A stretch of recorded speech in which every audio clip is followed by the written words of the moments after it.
તો મહેસાણાના બહુચરાજી તાલુકા પંચાયતમાં સત્તા ભાજપની પણ પ્રમુખ કોંગ્રેસના બનશે, જ્યાં બહુચરાજી તાલુકા પંચાયતમાં ભાજપની જીત પણ પ્રમુખ કોંગ્રેસના બનશે, જ્યાં 16માંથી 13 બેઠકો જીત્યા પછી પણ ભાજપના હાથમાંથી તાલુકા પંચાયતનું પ્રમુખ પદ ગયું છે.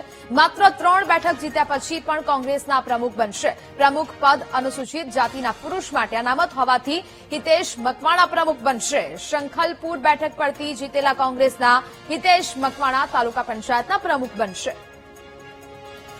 તો જે પ્રકારે આ બેઠક અનામત હોવાથી હવે જિલ્લા પંચાયતના પ્રમુખ છે તે હિતેશ મકવાણા બનશે.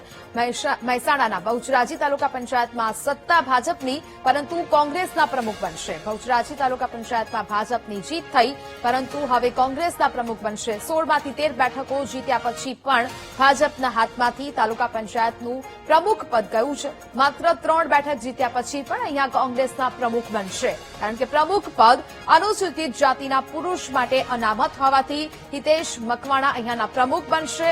શંખલપુર બેઠક પરથી જીતેલા કોંગ્રેસના હિતેશ મકવાણા તાલુકા પંચાયતના પ્રમુખ બનશે. બહુચરાજી તાલુકા પંચાયત ભાજપને ઝટકો, જીત્યા પછી પણ ભાજપના હાથમાંથી આ પ્રમુખ પદ ગયું છે. તાલુકા પંચાયતમાં સત્તા ભાજપની પણ પ્રમુખ કોંગ્રેસના બનશે.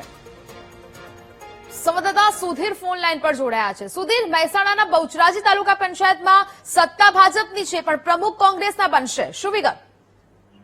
જે બહુચરાજી તાલુકાની પંચાયતમાં પરિણામ રસપ્રદ રાજકીય વળાંક જોવા મળ્યો છે.